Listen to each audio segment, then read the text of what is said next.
Hello, today is February 10th, and I'm not going to give a bunch of background today for the spread, which is called the snake bite spread. And it's all about what snakes symbolize for you. You know, the questions of this spread are inspired by snakes and snake bites. And because subconsciously they represent confronting undesirable or uncontrollable situations and the loss of power or control over yourself or circumstances. Whole history on this, but I gave myself some time. I did not want to skip a day, but my day really got away from me today. So I am just, but as I'm doing it, anyways, I was going to change it up. So I know, well, I'm not giving all the history. I'll give you all the backstory. I knew I was I didn't want to rush. I hate that feeling of rushing, and then I just can't do it. Like once I start doing a reading, I have to go through all the messages. I can't just zip through something. And so I was thinking, okay, I'm going to do an energy check and I won't do the spread. And I just couldn't do it. I have to do the snake bite spread. It's not even a snake bite. Yeah, it's a snake bite spread. But, oh, okay, we're just going to take that as our first card.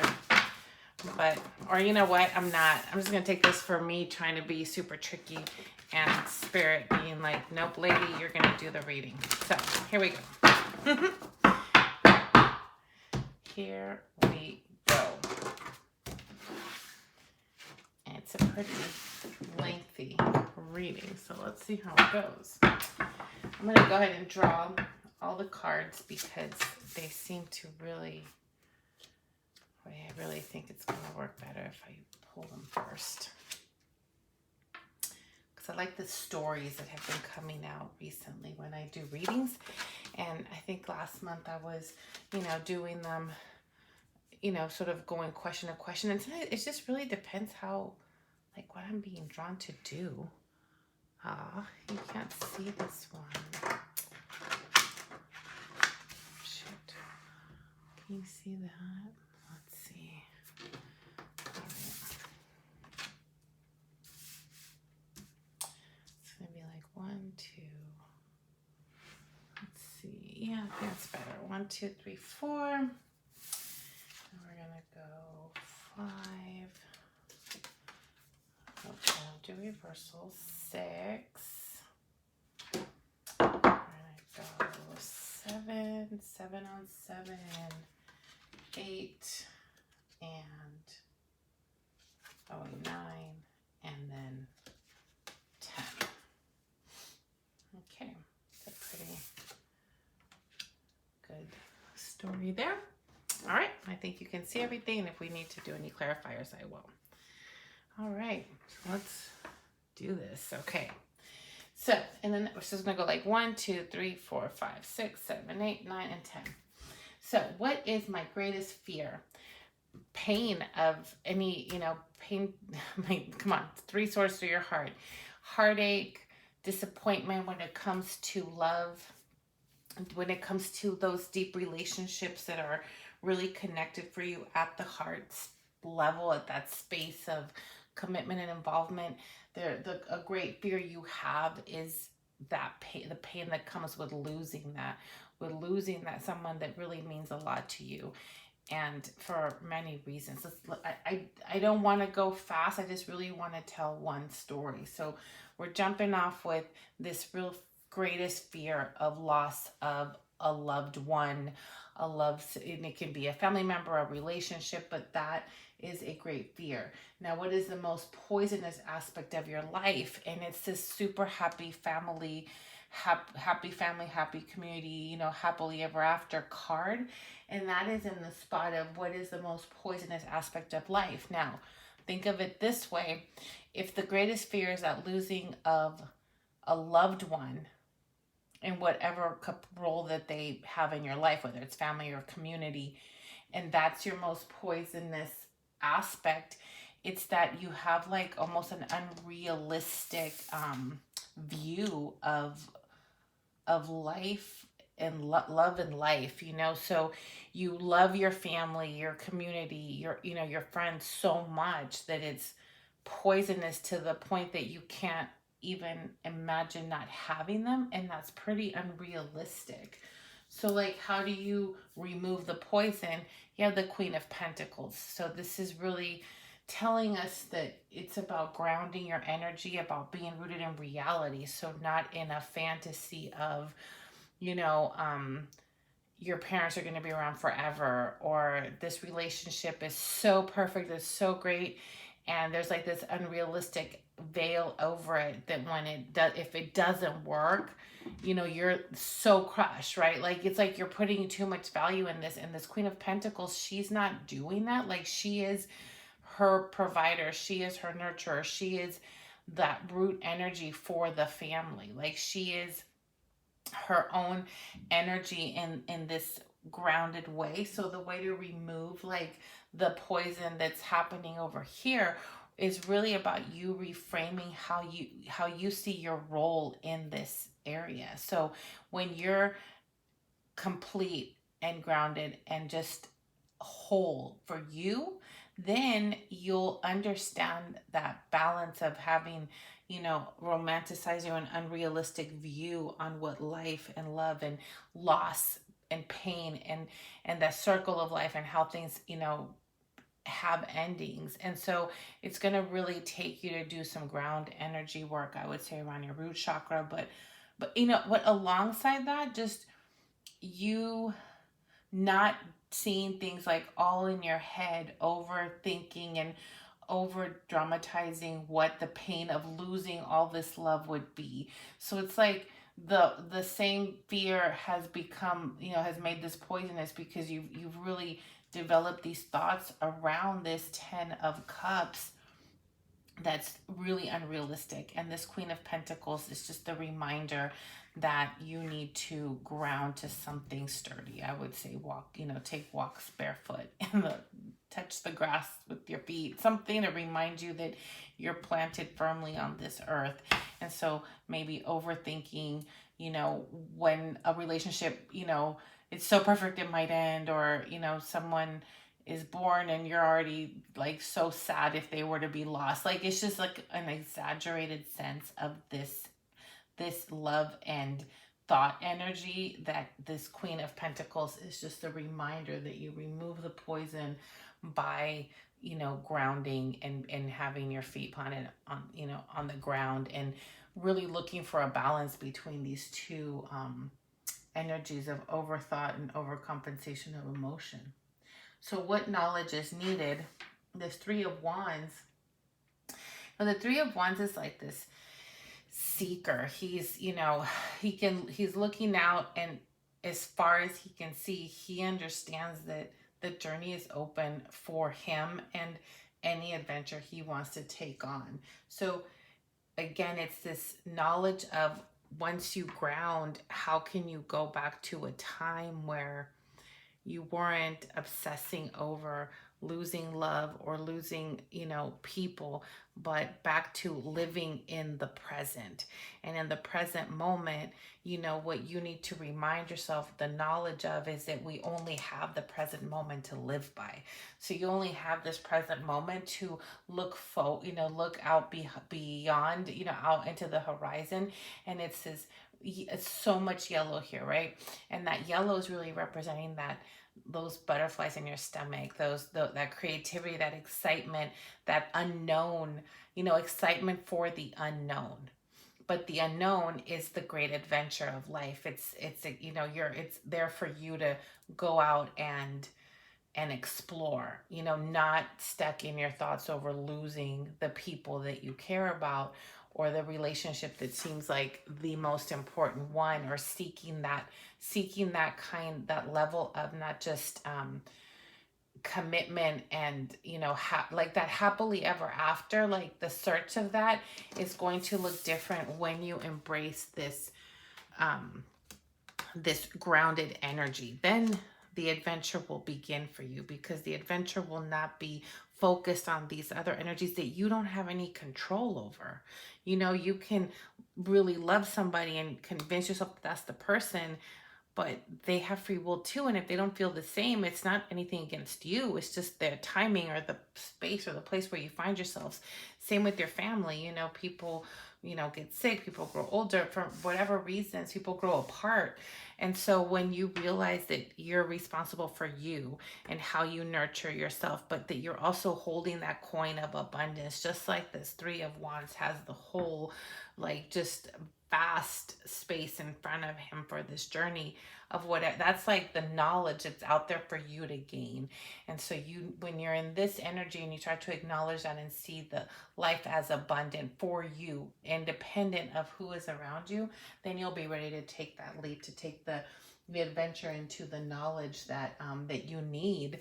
You know, this will expand your mind to see that there are so many other better, more constructive ways, creative ways, fun ways to fill your time. You know, can you relinquish control?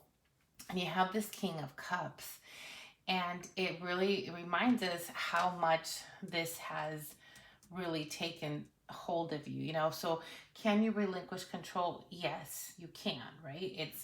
You have it's about mastery over your emotions. So out of this thought process of what's the worst case scenario that can happen to destroy my happiness, and then putting all your eggs in the basket that your happiness only comes when you have this happily ever after, or this community, you know, celebrating you. And so you have the possibility, you have it in you to master your emotions in a way that the King of Cups truly represents, that emotional mastery, you know, where it's not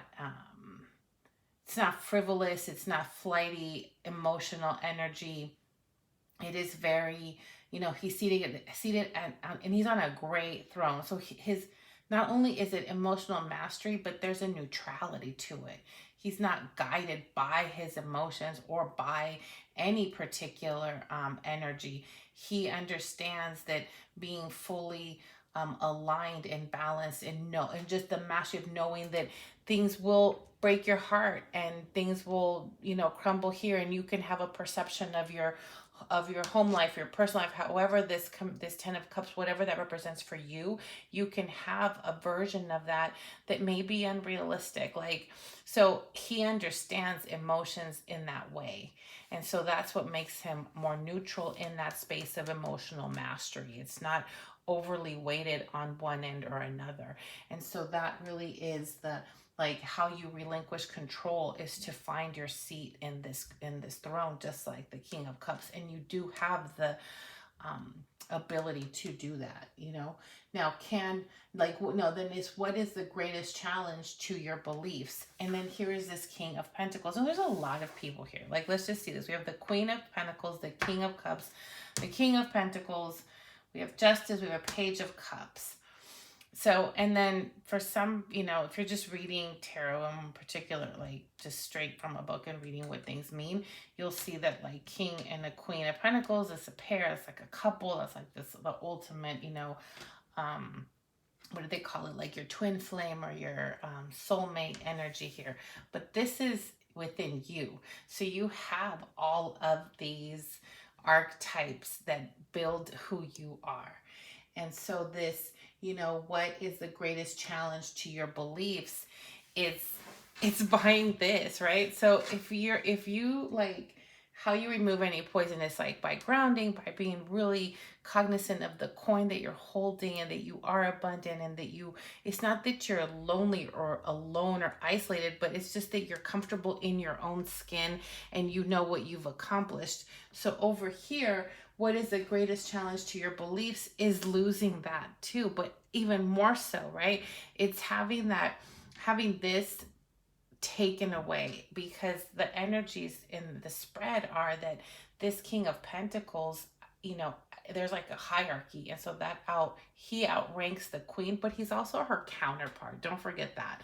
There might be a hierarchy, but he's still her counterpart. And so this goes back to this Ten of Cups being like the most poisonous aspect of your life, right? Because the greatest challenge to your beliefs is not having this. Like, if you don't have this ideal king and queen, you know, perfect couple, like living, you know, you see this. That's why this has become poisonous, because the fear of losing that or not having that totally like shakes your foundation to the core, where it's challenging for you to adjust those, like those beliefs are so grounded in you that everything only works if you have this as this happy, this 10 of cups happy energy. And you know, you and your, whether you're the king or the queen in the situation, you know, it's not gendered, but how this pair,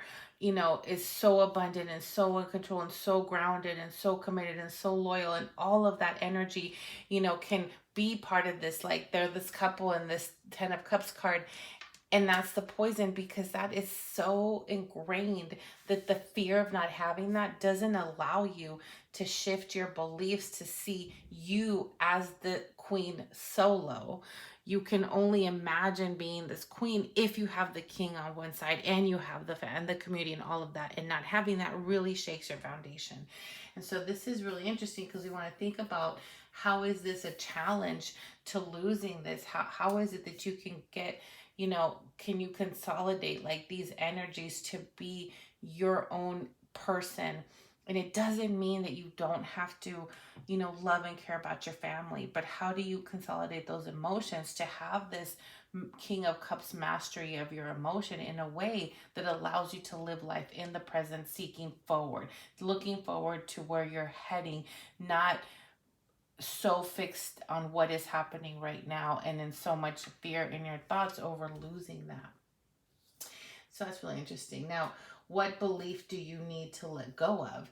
And there's this versus shadow, right? It's working on that shadow self, because the shadow here is looking at all of these cups with all of these different options, and where options are should be looked at as a privilege thing, as a good thing, when you have choices and options to from where to choose from, and that you can choose from a very clear minded neutral position, so you're not just picking out of ego. But that's the sort of the joke of this card, right? Is that this is your shadow looking at everything and then really murking up those choices for you. So the belief you need to let go of is that by changing anything over here, like for example, adjusting your beliefs to not anchoring your whole happiness on other people being a part of it for you to have it.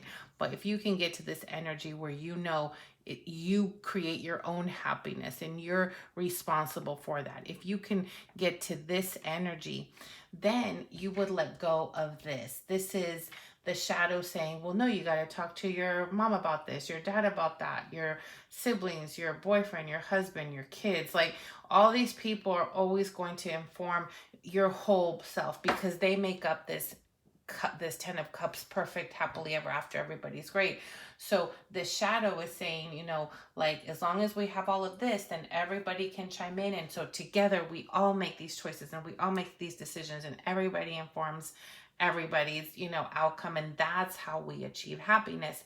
When that isn't, when that shifts, or that someone leaves for whatever reason, we can't be by ourselves. We can't figure this thing out on our own. We need like everybody to participate. That's just the shadow, right? That's the shadow energy convincing us of that, and also convincing us in a way like that, you know, it's hard to make a decision, because if it's just you, then if something does go wrong, then you also don't have other people to anchor some blame on.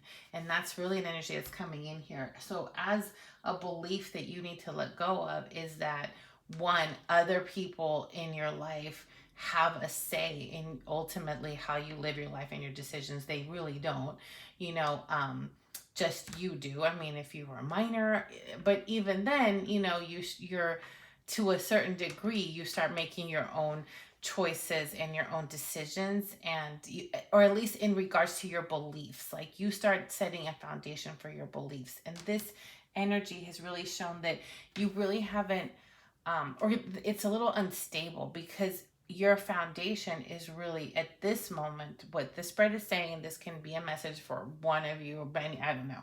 But the message that's coming through is the foundation has been set. The decisions and that harmony only happens in conversation with everybody having input. And so the idea of being you're the only person, the shadow gets all shifty about that and doesn't want that, and fears that, and really has made it crippling to think of this happily ever after card as a happily ever after card. It's like always on the verge of collapsing if you don't have everybody there. If someone's missing, it's not going to work. And so, and that energy is what's casting the shadow. And so that is the belief you have to let go of. You know, having options is a good thing, and but they should be just yours when they're applicable to you, as this does.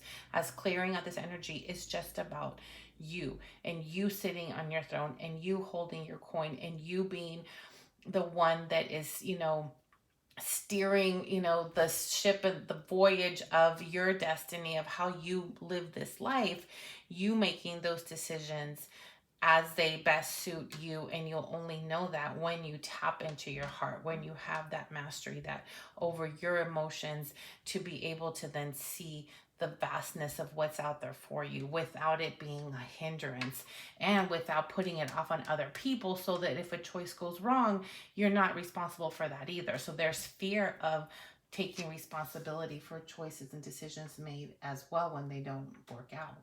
So like, what will happen when you lose yourself to the unknowable?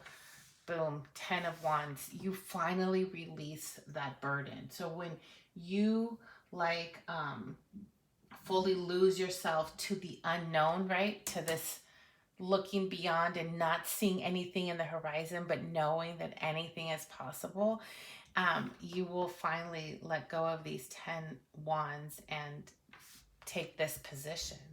You will become burden free when you stop worrying about the unknown, right? And here's the catch, right? You get to this energy when you ground. And it's interesting because grounding and the coin is all about the tangible, you know, what we can physically touch that makes sense to us.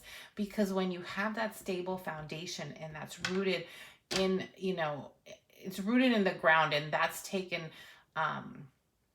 really taken hold, then this other energy that can be in your thoughts, that is guided through your heart, through these other spaces that are not tangible, they're felt, you'll have that sturdy foundation, solid foundation, from where to then understand and really, you know those feelings, those emotions that are not tangible. And that's what's going to release this burden that you've been carrying. Because right now in this energy, it's floating, it's in your thoughts, it's messing up what you think is love versus a fear versus doubt versus like all this compromise of yes or no and who decides who.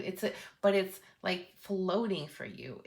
And so it's hard because you can't pin it down, because you can't point at it and touch it in some way. It's really got you, you know, messed up.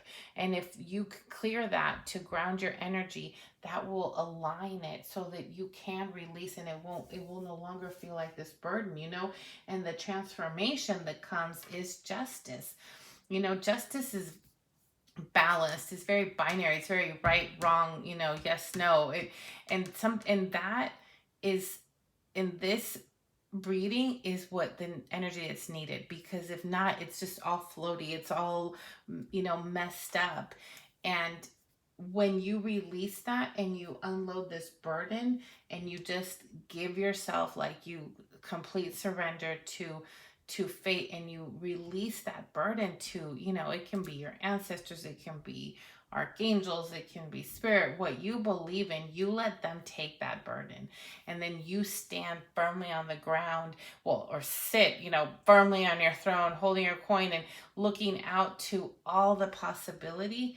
Justice is served there, right? That's the balance. That's the balance you're looking for. Because in this space, in this emotional mastery, in this mastery of just of rooted, of being grounded, of being fully in the know of who you are, that you're so comfortable in that you can then live each day present, not knowing what comes next, but not being scared.